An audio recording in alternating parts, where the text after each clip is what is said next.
Mantener el tipo es, en cierta manera, conservar la calma en determinadas situaciones, estar tranquilo para afrontar, pues eso, alguna situación, alguna cosa que está ocurriendo. Es mantener el control en medio de una situación difícil o comprometida, pero también mantener el tipo puede ser mantener una posición hasta el final, ¿vale? Mantener una posición o una idea hasta el final, defendiéndola, porque has creído en ello, ¿no? Hay gente en nuestra sociedad, inventores y demás, que se empeñaron, creyeron, convencieron, y a pesar de lo que otros dijeron o de lo que otros hicieron, pues se mantuvieron ahí firmes y dijeron, voy a llegar hasta el final. Pero mantener el tipo también es aguantar, permanecer, resistir. A pesar de que haya una situación en medio de la presión que haya en el medio, ¿vale? Pues eso también es mantener el tipo, ¿vale? El equilibrista, tal y como vemos en la imagen, también tiene que mantener el tipo cada vez que comienza la nueva hazaña de cruzar el alambre de metal. También tiene que mantener el tipo, ¿por qué? Porque tiene que llegar hasta el final. Cuando está en el medio del alambre no puede decir, bueno, yo me bajo. ¿Has visto tú algún equilibrista que en medio del alambre diga, oye, que ya terminé, que me voy para mi casa?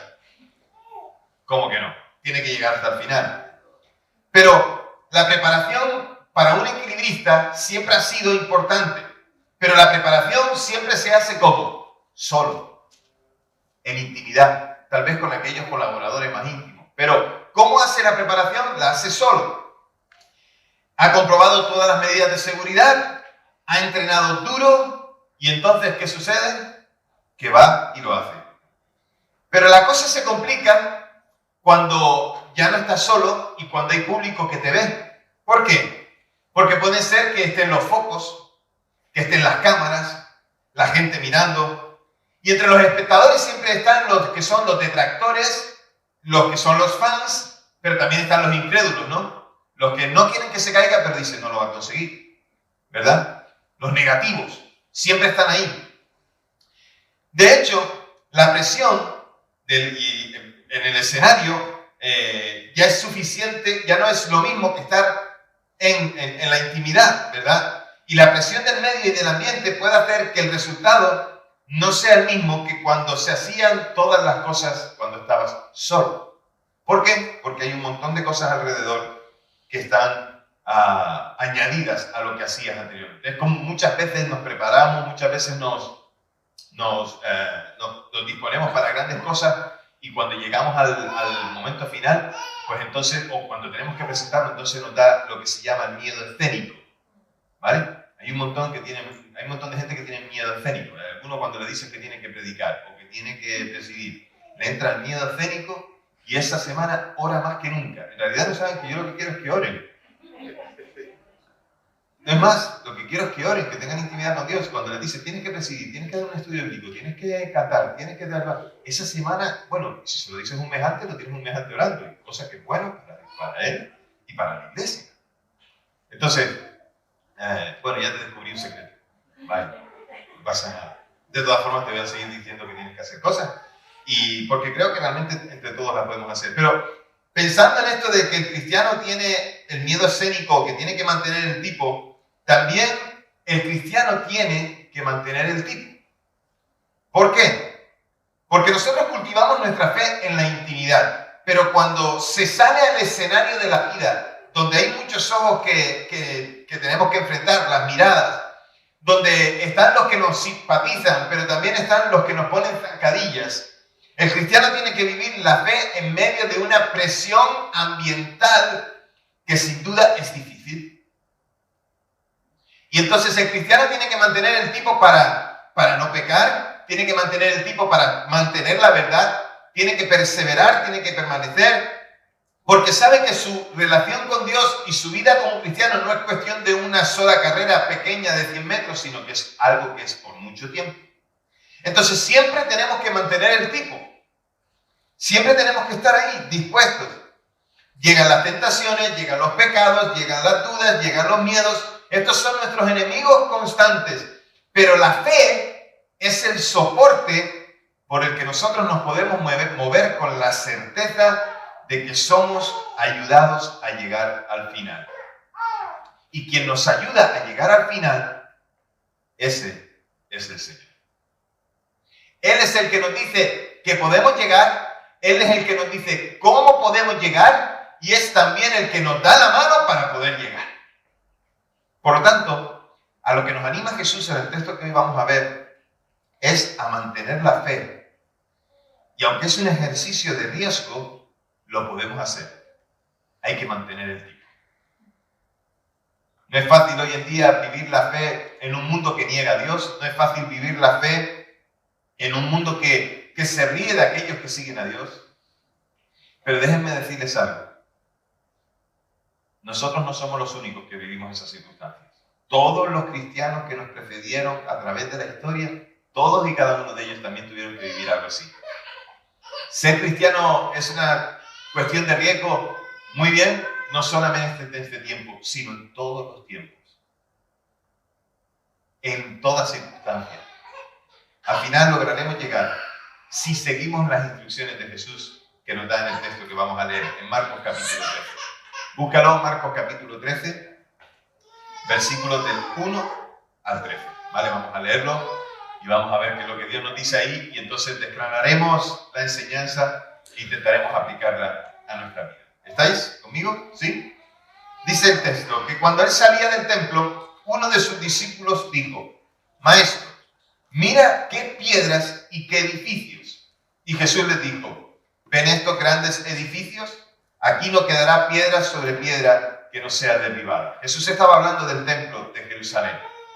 Recordad que estamos en la última semana. Recordad que estamos ahí en el tiempo en el que Jesús está mostrando las cosas que tiene que mostrar antes de ir a la cruz. Dice el 13: y estando él sentado en el monte de los olivos frente al templo, Pedro, Jacobo, Juan y Andrés le preguntaban aparte: dinos, ¿cuándo sucederán estas cosas? ¿Y qué señas habrá cuando todas estas cosas estén por cumplirse? Y Jesús comenzó a decirles: miren que nadie los engañe. Muchos vendrán en mi nombre diciendo: yo soy, y engañarán a muchos. Pero cuando oigan de guerras y de rumores de guerras, no se turben. Es necesario que así suceda, pero todavía no es el fin.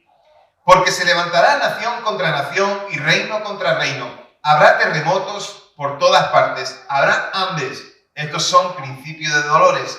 Pero ustedes miren por ustedes mismos, porque los entregarán en los concilios y serán azotados en las sinagogas. Por mi causa serán llevados delante de gobernadores y de reyes para testimonio a ellos. Es necesario que primero el evangelio sea predicado a todas las naciones. Y cuando los lleven para entregarlos, no se preocupen por qué tengan que decir, más bien hablen lo que les sea dado en aquella hora, porque no son ustedes los que hablan, sino el Espíritu Santo. El hermano entregará a muerte a su hermano y el padre a su hijo. Se levantarán los hijos contra sus padres y los harán morir. Y ustedes serán aborrecidos de todos por causa de mi nombre. Pero el que persevere hasta el fin, éste será salvo. Digamos que leyendo así esta frase última en paráfrasis dice: pero el que mantenga el tipo hasta el fin, este será salvo. Señor, gracias por tu palabra. Señor, gracias por cómo te manifiestas a través de ella. Y gracias, Señor, porque en ella podemos poner, Señor, nuestra mirada para poder imitarte, seguirte, para hacer lo que tú quieres. Señor, ayúdanos a perseverar hasta el fin y danos corazones atentos a esta palabra para que tú puedas, Señor, enseñarnos cómo permanecer, Señor, cómo perseverar. En el nombre de Jesús te lo pedimos. Amén y amén. Jesús les ha dado muchas advertencias a los que están fuera del reino de Dios. Y ahora las palabras de advertencia, si os fijáis, cambian de destinatario. Ya no son las multitudes, ya no son las autoridades religiosas. Quienes tienen ahora la advertencia, ¿quiénes son? Los discípulos. Los discípulos también son advertidos. Ya os dije que, aunque todas estas conversaciones y todas estas cosas tienen que ver con gente que no son de su círculo íntimo, todos eran extraños o gente que venía a acusar a Jesús, Jesús siempre quiere mostrar a los discípulos cosas nuevas, cosas que ellos tienen que aprender y que después tendrán que contar. Gracias a eso es que tenemos los evangelios. y que tenemos todo el texto bíblico. Jesús intentaba que sus discípulos comprendieran. Es verdad, los que estaban fuera del reino recibían instrucción de parte de Jesús, ahora son los que están, se supone, dentro del reino, los discípulos, los que estaban cerca de Jesús. Además, están ahí con él cuatro de ellos que estaban muy cerca de Jesús. Generalmente siempre hemos hablado que son 3 los que están cerca de Jesús: Juan, Jacobo y Pedro. Pero en esta ocasión se añade Andrés. Y Jesús comienza a hablarle en estos versículos de todo lo que tiene que ver con el discurso apocalíptico, de las cosas que han de venir, de las cosas que sucederán. Y todo es presentado por medio de la profecía de juicio hacia el templo. Claro, los discípulos se habían asombrado con aquel templo, ahora contaré un poco más, y ellos pensaban que eso era todo. Entonces Jesús les desmonta la idea acerca de lo que ellos habían creído acerca del templo. El templo se empezó a restaurar en el año 20 a.C. y era en aquel tiempo una de las maravillas del mundo. Cualquier persona, hoy sabéis que la UNESCO creo que es, que tiene o declara cada año o cada cierto tiempo declara a 7 monumentos del mundo, los declara como patrimonio de las 7 maravillas del mundo. ¿Sí o no? ¿Estáis conmigo? ¿Me seguís? ¿Os acordáis de alguna de ellas? El Taj Mahal 1. El Cristo de Río, ¿no? ¿O de Sao Paulo? De Río. ¿Vale? Hay varios, ¿vale? Entre las 100 primeras hay varios monumentos, esculturas que son de España, ¿vale? Pero son 7 las maravillas del mundo. Yo no me acuerdo el nombre de todas, no me acuerdo de cuáles son todas. Hemos mencionado algunas de ellas. Pero es interesante que en aquel tiempo el templo de Jerusalén era una de esas maravillas. Tenía un esplendor impresionante. Y eso que todavía estaba en restauración y que no tenía todo el esplendor que tuvo con el rey Salomón. Porque el templo sufrió muchos ataques y sufrió incendios y sufrió saqueos y sufrió un montón de cosas con respecto a lo que Salomón hizo en primer lugar. Así que no era el esplendor de aquello, pero el templo todavía tenía, ¿verdad?, la curiosidad, guardaba la curiosidad de mucha gente. Y esto pensaron los discípulos, que también llamaba la atención de Jesús. Por lo menos a ellos les llamaba la atención. Vivir en la ciudad o vivir en un lugar o estar en el lugar donde había una de esas maravillas de aquel tiempo. Así que el templo parecía el colmo del arte y del logro humano. Aquello que se había conseguido construir parecía tan grande, tan sólido, que debía durar para siempre, pensaban ellos, ¿verdad? Pero Jesús los sorprendió cuando les dijo que de ese templo no quedaría piedra sobre piedra. Y actualmente ya sabéis que el templo de Jerusalén, este templo, está bajo tierra. Lo único que hay del templo que se puede contemplar o que se puede mirar es un muro que ha quedado al descubierto, que es lo que se conoce como el muro de las lamentaciones en Jerusalén. ¿Sí? ¿Me seguís? ¿Sabéis ese muro en el que la gente va y se pone a orar allí delante de él y mete motivos de oración entre las piedritas? ¿Sí? Vale. Pues eso es lo que queda visible del templo. El templo está bajo tierra y encima del templo hay otra edificación. Qué curioso. Pero Jesús pronosticó esto, predijo esto, hizo una profecía acerca de esto, dijo que iba a acontecer con el templo, hasta tal punto que en el año 70 después de Cristo, el general Tito y las tropas romanas invadieron Jerusalén provocando una enorme matanza. Le pegaron fuego al templo, lo destruyeron todo junto con toda la ciudad. En ese tiempo, 2 años antes, habían comenzado las guerras entre varios altos dignatarios de Roma, ¿verdad?, que querían, emperadores y algunos de ellos también generales, que estaban peleando por el poder del Imperio Romano. Nerón era el que gobernaba, y para congraciarse con algunos y hacer una confabulación de otros muchos, él dijo: voy a destruir Jerusalén para evitar perder el poder. Entonces, el círculo más íntimo de Jesús, ahora preguntándole esto a Jesús: ¿este templo nunca habrá quien lo derribe? Además, no solamente era el concepto de la piedra sobre piedra, de la edificación hermosa, sino Dios está en medio de esto. Es imposible que esto sea destruido, ¿verdad?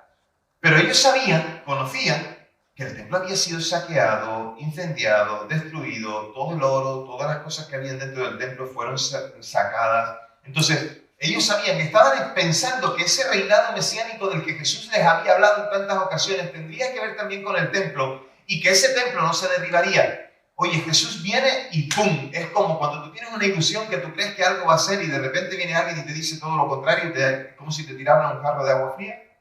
Así me imagino a los discípulos. Y además no entenderían absolutamente nada. Porque si os dais cuenta, la pregunta del versículo 4 no es, por ejemplo, ¿cuándo será tu venida? Porque Jesús le había hablado de que Él marcharía, de que entregaría su vida. ¿Os acordáis de aquellos momentos cuando Pedro, viendo el Evangelio de Marcos, os acordáis de aquellos momentos cuando Pedro le dice que jamás te suceda alguna cosa? ¿Os acordáis qué fue lo que le dijo Jesús? Apártate de mí, Satanás. ¿Os acordáis? Fíjate que ellos no habían entendido que Jesús les dijo que se marcharía y les había dicho en otras ocasiones que vendría de nuevo.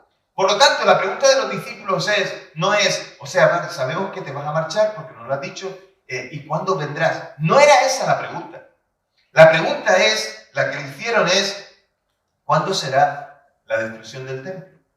¿Cuándo sucederán todas esas cosas? Si tú dices, pues claro, el episodio es saliendo de Jerusalén, los discípulos le dicen esto a Jesús, Jesús les contesta y se van al monte de los olivos. Y ya estando en el monte de los olivos y sentados mirando al templo, es que los discípulos le preguntan, y según tú, Jesús, ya que nos has dicho que no va a quedar piedra sobre piedra, ¿cuándo va a suceder esas cosas? Así que Jesús empieza a hablarles. Y Jesús les empieza a decir las cosas que tienen que saber acerca de cuándo sucederá. Importante aquí. Los discípulos seguían sin comprender. No se estaban enterando de nada. Recordad que cuando empiezan a recibir claridad acerca de todas las cosas, realmente es cuando el Espíritu Santo viene sobre ellos en Pentecostés. Así que Jesús les dice que muchos dirán en aquel día, yo soy. Y fíjate que es interesante porque ese yo soy solo es atribuible a Dios. Entonces muchos dirán, yo soy el enviado de Dios, yo soy el que había de venir, yo soy ese Mesías. Jesús lo dijo de sí mismo cuando él se refería a él, hablando a la gente, a las multitudes, diciéndole, yo soy el pan de vida, yo soy el agua, yo soy la puerta, yo soy el camino, yo soy la verdad, yo soy la vida. Jesús se estaba identificando como el que venía de parte de Dios, el Hijo de Dios, el que estaba desde antes de la fundación del mundo y que deja toda la gloria que le pertenece por todos los siglos, desprendiéndose de ella para venir y hacerse hombre y habitar entre nosotros. Y gracias a que hizo eso, hoy podemos tener perdón de pecado. Así que Jesús les advierte de que muchos dirán, yo soy el Mesías. Y después podemos ver, después de leer los evangelios, en el libro de los Hechos, podemos ver en el capítulo 5, que en aquella iglesia que comienza, empiezan a levantarse también algunos que dicen, yo soy el Mesías, yo vengo en el nombre del Mesías, yo soy el que viene a liberar al pueblo. Todo eso quedó en nada. Jesús les advierte de que se levantarán muchos diciendo muchas cosas y entonces es lo que aparecería o con lo que conoceríamos como las herejías que comienzan, las cosas que empiezan. Y quiero deciros que hay 5 cosas en las que aparece una herejía o 5 causas que se provocan cuando aparece una herejía. La primera de ellas es por construir una doctrina a gusto de cada uno. Y esto ha sucedido siempre. Cuando la gente dice, coge un texto bíblico y dice, yo voy a hacer una doctrina sobre esto. Y quiere defender lo que a él le interesa defender. Mira, esto está en nuestros tiempos también. En la iglesia se está metiendo hoy en día, pero es algo que ya viene sucediendo de siglos atrás. Gente que se levanta para decir, esto es lo que dice el texto. Construir una doctrina al gusto de uno, a mi medida, para justificar incluso a veces el pecado. La segunda, por hacer hincapié excesivo en una parte de la verdad. Claro, cuando yo me vuelco en decir solamente que Dios es amor y amor y amor y hablo de Dios como siempre, como es amor, como amor, como amor, como amor, estoy diciendo que Dios es amor y es verdad. Pero si me olvido de hablar de la santidad de Dios, de la perfección de Dios, de la justicia de Dios, o que Dios es un Dios de ira, ¿Dios un Dios de ira? La Biblia dice que Él aplicará la ira sobre los hijos de desobediencia, sobre aquellos que le rechacen. Entonces, si nos olvidamos de todos los atributos de Dios para solo resaltar que Dios es amor, entonces estaríamos justificando un montón de cosas. Esto también es motivo por lo que se levanta una herejía. La tercera cosa es por producir una religión que le vaya bien a todo el mundo, que sea popular y atractiva. Esto es, vamos a aguar lo que nos demanda Dios. Vamos a poner un poquito de agua y así lo diluimos, ¿vale? No es lo mismo una lenteja bien concentrada que unas lentejas diluidas. En esto de donde dice que comen 3, comen 4, es verdad. Pero hay que echar un poquito más de agua a las lentejas. O ponerle más lentejas también, que también es posible. O más chorizo.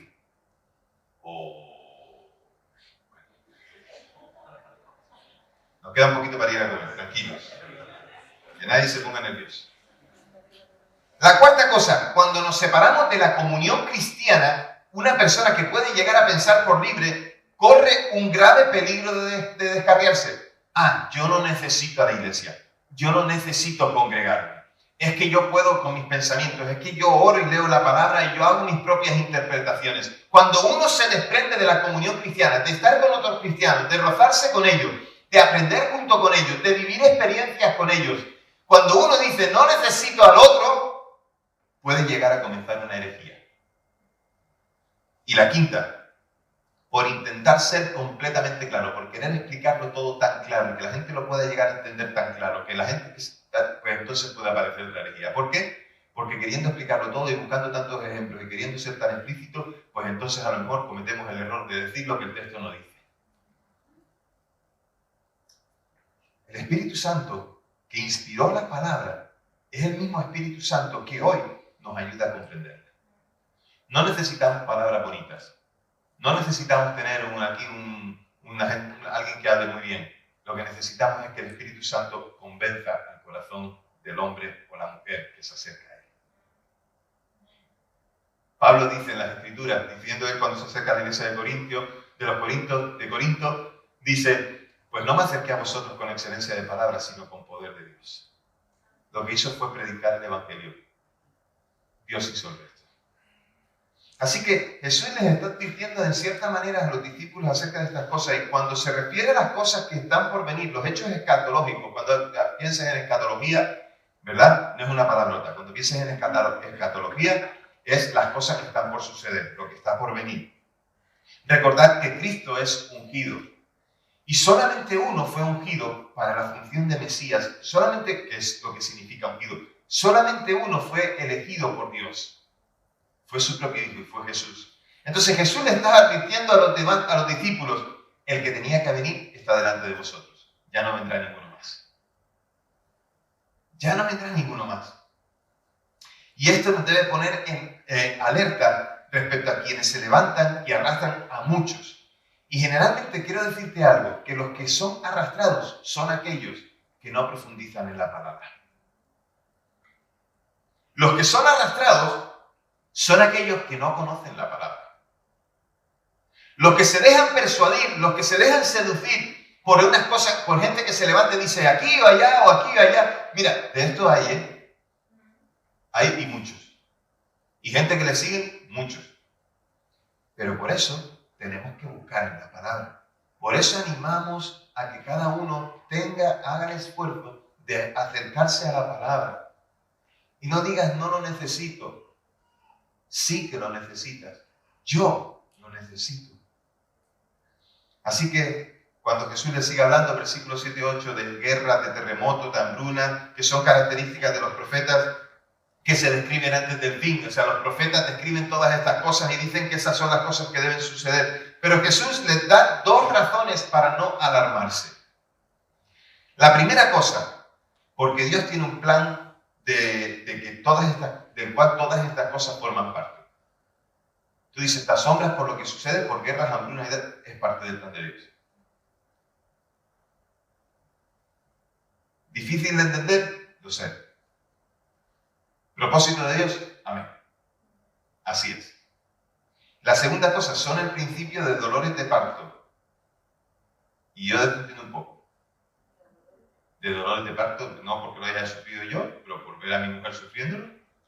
Y ya sabéis que cuando una embarazada va a dar a luz, los dolores de parto se extienden por mucho tiempo. Y puede ser que sean 5 horas, pero a las mujeres, ¿cierto o no? Les puede llegar a parecer una eternidad.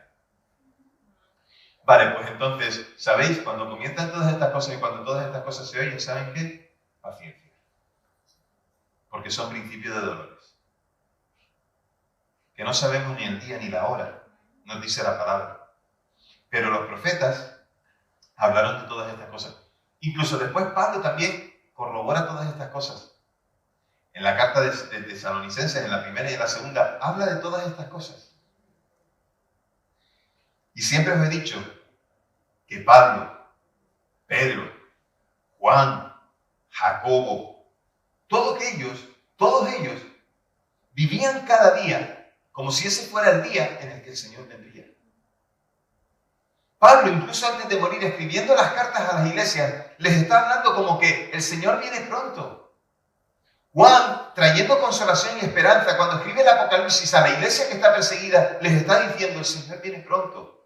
Y les dice cómo va a ser, por revelación de Dios, cómo será esa venida, para traer esperanza. Mira, lo que en la iglesia necesita no es mortificarse por las hambres, las hambrunas y todas esas cosas, porque eso son parte del plan de Dios. Lo que la iglesia necesita es consolarse y tener esperanza en cómo será, no tanto, sino cuando venga, nos gozaremos. Ese es el secreto. Así que Jesús les habla de los sufrimientos que tendrán los que les siguen, es decir, aquellos discípulos que estaban sentados allí, tal vez tú, tal vez yo también. Y Jesús les está hablando de que parece como si anunciara nuevamente la crucifixión y sus efectos. Los discípulos otra vez necesitaban recordar porque no habían comprendido. Necesitaban ver los sufrimientos a través de la historia como una nota propia de la verdadera cristiandad. Aquellos discípulos vivirían la persecución y vivirían aquello de voy a poner mi esperanza en Dios y todo lo que eso significaba. Y durante toda la historia de la cristiandad lo que ha habido es eso. Mira, iglesia, hoy lo que trato de hacerte ver y entender es que necesitamos darnos un baño de realidad. Necesitamos darnos un baño de realidad y entender las cosas tal como son. Jesús fue claro con sus seguidores para decirles que habían escogido un camino duro. ¿Has decidido seguir a Jesús? Es un camino duro. Así de claro. Porque nadie podrá decir que no sabía de antemano las condiciones del servicio a Cristo. Y si no lo entendías todo, ahora vas entendiendo más. ¿O me equivoco? Y dicen que serán perseguidos por un montón de tipos de gente. Dice que por los concilios, y en esto se refiere a grupos locales, religiosos, que se levantarán para perseguir a los cristianos. Eso pasó, en Hechos lo hemos podido ver.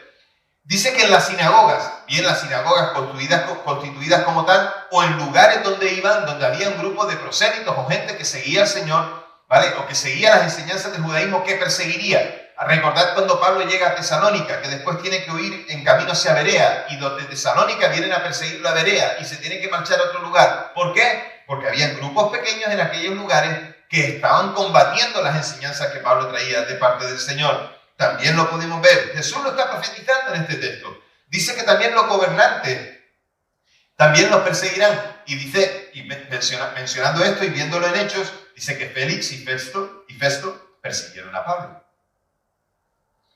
Pero además dice que seguiréis perseguidos por reyes, y eso es en referencia a Herodes Antipas, el cual consintió en la muerte de Jesús también. Y por Agripas I, que sería después el que estaría en lugar de este Herodes Antipas. ¿Os dais cuenta que Jesús está diciendo qué es lo que va a acontecer y aconteció? Sin duda, el catálogo de lugares y personas por el que Jesús nos advierte que desfilarán los cristianos en todos los tiempos es extenso. Siempre habrá alguien dispuesto a acusar.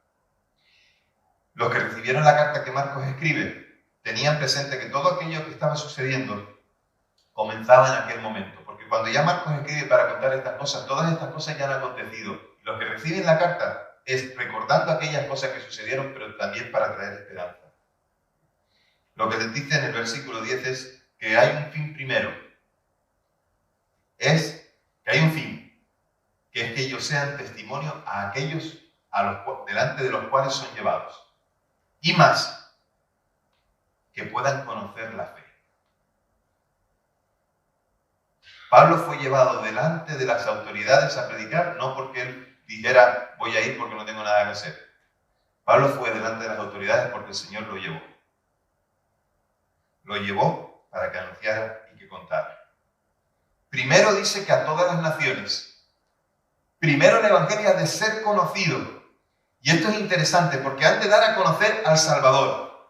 Y cuando se refieren hechos a que algunas autoridades dicen acerca de los cristianos, en el libro de los Hechos hay un versículo que dice acerca de los cristianos, las autoridades diciendo, refiriéndose a los cristianos, estos que perturban el mundo entero también han llegado aquí. Y yo quiero hacerte una pregunta. ¿Estamos como cristianos hoy, 316 como iglesia y todos los cristianos en la faz de la tierra, están perturbando el mundo con su mensaje? ¿Están perturbando al mundo anunciando que Jesús es el Señor y Salvador, aunque el mundo diga que no? Pues mira, me encantaría escuchar que alguien un día en Sabadell dice, estos que perturban esta ciudad, y que nos mencionaran a nosotros. Me encantaría. Estos que viven la fe, estos que están apasionados por Jesús. Jesús les dice que ellos reciben esta enseñanza con un propósito. Saber que aunque ellos no eran ni siquiera maestros de la ley, aunque ellos conocían solamente muchas cosas, pero no conocían toda la profundidad, ellos serían puestos en esos lugares en los que tendrían que testificar, en los que tendrían que hablar de su fe. Dicen, no os preocupéis, porque el Espíritu Santo dará la palabra que tenéis que entender, que tenéis que decir. Podemos comprender el gran consuelo y la fortaleza que estas palabras significaron particularmente para aquellos que tuvieron que enfrentarse a esos interrogatorios ante los tribunales de justicia del imperio. Son estos mismos 4 los que están preguntando y todos los demás discípulos iban a sufrir estas consecuencias. Y estas palabras de Jesús hacen referencia en el versículo 12 acerca de la corrupción que se iba a formar. La corrupción moral no solamente entre Israel, pero sino la de todo el imperio romano. El texto apunta a la persecución durante ese reinado de Nerón que os dije antes, así como los perseguidores y delatores de todos los tiempos, aquellos que dicen dónde están los cristianos para que los persigan. Cualquiera que no pienses te entregará a las autoridades por causa de tu fe.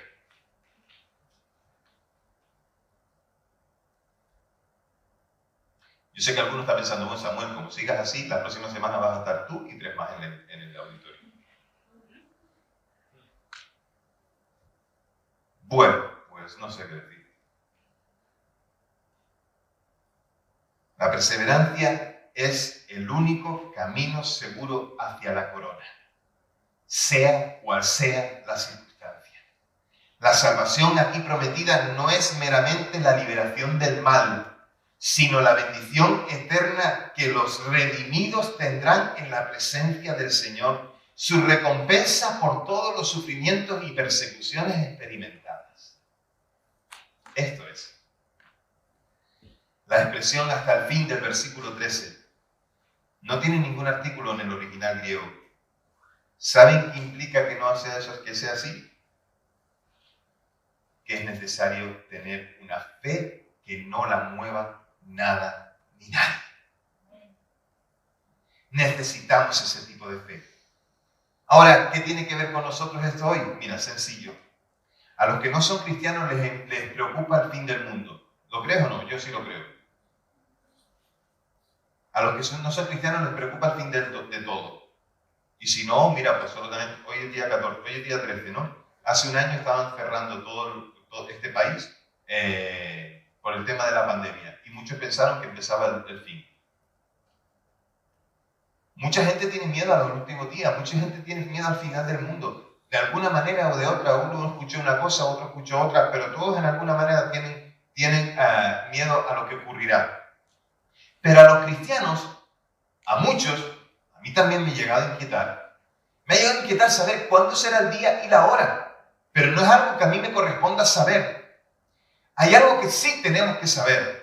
La necesidad del pueblo de Dios no es conocer cuándo vendrá el Mesías, sino guardar la fe hasta que ese momento sea real. No te preocupes por el día ni la hora, y si hay terremotos o hambruna, o si hay guerras, o si hay esto y lo otro, siempre lo ha habido. Ahora, vive con tu fe esperando ese momento que va a venir. porque Dios lo ha prometido. La necesidad principal es que la iglesia pueda velar, que podamos vigilar. La necesidad es no perder el tiempo, no desfallecer. Tenemos que perseverar, tenemos que tener cuidado de los engañadores y no estar alarmados por las circunstancias terribles que nos dice el mundo. Es que no escucho el telediario porque es muy negativo. Bueno, yo creo que hay que conocer lo que dice el telediario, lo que dice. Otra cosa es que te lo creas a pie juntilla, ¿vale? Pero que por lo menos sepas que algo está pasando es bueno. Pero no dejes que eso mueva tu corazón. En este tiempo de pandemia, muchos cristianos, tal vez nosotros, yo también, tal vez hemos sido movidos por esas preocupaciones. Oye, lo que tenemos que hacer es guardar la fe hasta que Jesús venga, permanecer. Tengamos cuidado de que esta salvación tan grande que el Señor nos ha dado, pues que la cuidemos. ¿De dónde creéis que salen tantas sectas, tantas herejías? Del seno de la iglesia.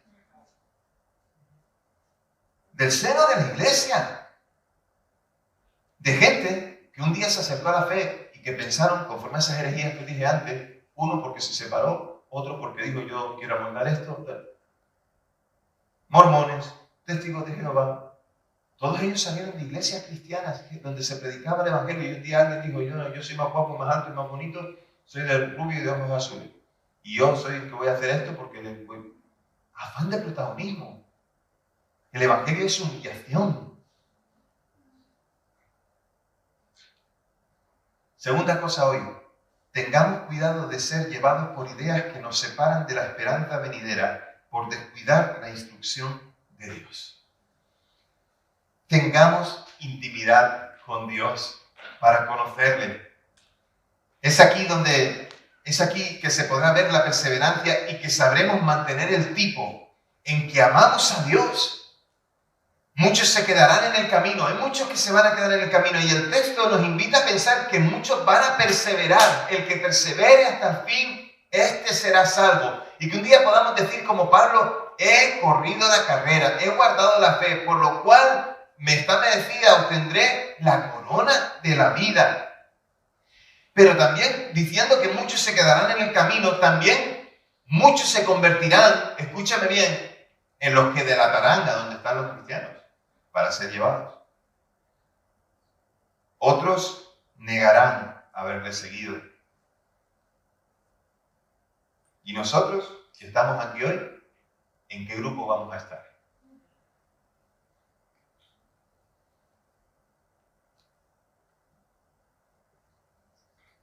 Pero antes de todas esas cosas, nuestra principal tarea es que el Evangelio sea anunciado a todas las personas en todo lugar. Y Jesús no nos engañó. Si predicamos y anunciamos el Evangelio de Jesucristo, todas estas cosas que nos está diciendo Jesús que pasarán, pasarán. Cuanto comprendamos esto y cuanto estemos dispuestos a asumirlo, es evidencia de que amamos a Dios. ¿Cuál es la razón por la cual muchos perseverarán hasta el fin? Yo creo que sé cuál es, aunque puedo estar equivocado, pero la quiero compartir contigo. ¿Cuál es la razón por la cual muchos perseverarán hasta el fin? Pues la razón principal de que perseveren hasta el fin es entender y aceptar su amor y responderle con un amor que se parezca. ¿Has comprendido el amor de Dios y por eso le sigues? ¿Le amas con un amor que se parezca al amor que Él te ha dado? Porque amar como Él ama, ninguno de nosotros lo va a poder hacer jamás. Pero lo podemos intentar. Amarle con todo nuestro corazón. Vamos, intentar imitar su amor. Y una vez que hemos analizado todos los requisitos que Jesús nos da y todos los inconvenientes de seguirle, que decidamos hacerlo, a pesar de las circunstancias, a saber, sé dónde me estoy metiendo. ¿Quieres ser un hijo de Dios? Estupendo. ¿Quieres cantar como cantábamos antes? Soy hijo de Dios, libre soy. ¿Sabes dónde te estás metiendo? Porque tienes que ser consecuente con las cosas que vendrán o que podrían venir.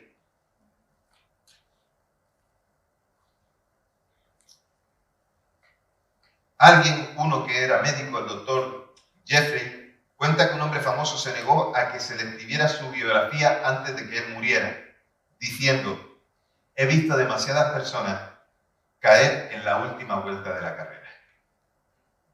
Porque mantener el tipo sí que es difícil, ¿eh? La vida nunca está a salvo hasta que llegue el final. Yo tengo la convicción de que perseveraré. Pero cada día tengo que perseverar. Cada día lo tengo que intentar. ¿Dentro de 2 años perseveraré? Pues no sé si voy a estar aquí dentro de 2 años. Pues no sé si vendrá el Señor antes. Yo lo que sé es que tengo que perseverar hoy con la intención de que mañana cuando me levante vaya a perseverar y así sucesivamente. Y Juan Bunyan, en El progreso del peregrino, en el libro, vio que en las mismas puertas del cielo había un camino que llevaba al infierno, pero también había un camino que llevaba a la salvación. La persona que resiste hasta el final es la que se salvará. ¿Estás manteniendo el tipo? ¿Estamos intentando perseverar? ¿Estamos entendiendo qué significa ser un hijo de Dios? Yo me gozo mucho estando con vosotros, y lo sabéis, lo he expresado muchas veces. Pero expresar nuestra fe solo dentro de estas paredes no es el todo. Aquí estamos en la intimidad, como el trapecista que va preparándose para hacer, como el equilibrista que está preparándose para cruzar el cable. Es cuando salimos de aquí, es en el mundo, donde tenemos que vivir la experiencia de los ojos que nos miran, la gente que está pendiente, los que nos ponen piedras en el camino, los que nos ayudan, los que nos animan. Hay que mantener el tipo y perseverar hasta el final. Si caes en el medio, en el camino, si caes, ten la suficiente humildad para reconocer que has caído. Levántate con humildad y di: Señor, ayúdame a seguir. Si te alejaste de Dios, pues esto no es una acusación. Si te alejaste de Dios, déjame decirte que hay oportunidad ahora de reconciliarse con Él y seguir caminando. De seguir avanzando. Tú puedes avanzar con el Señor. Puedes seguir caminando con Él. Debes seguir caminando con Él. Porque hay una promesa. La perseverancia hasta el fin nos dará la vida eterna. Pelea por la fe hoy, pensando que mañana también tendrás que pelear por ella. Porque hay una promesa y el Señor no miente. Los que han creído en Él, los que confían en Él, estos verán la vida eterna. ¿Depende de nosotros? Por supuesto que no. Depende del sacrificio que Él hizo en la cruz del Calvario, tomando el lugar que nos correspondía. Pero debemos de perseverar.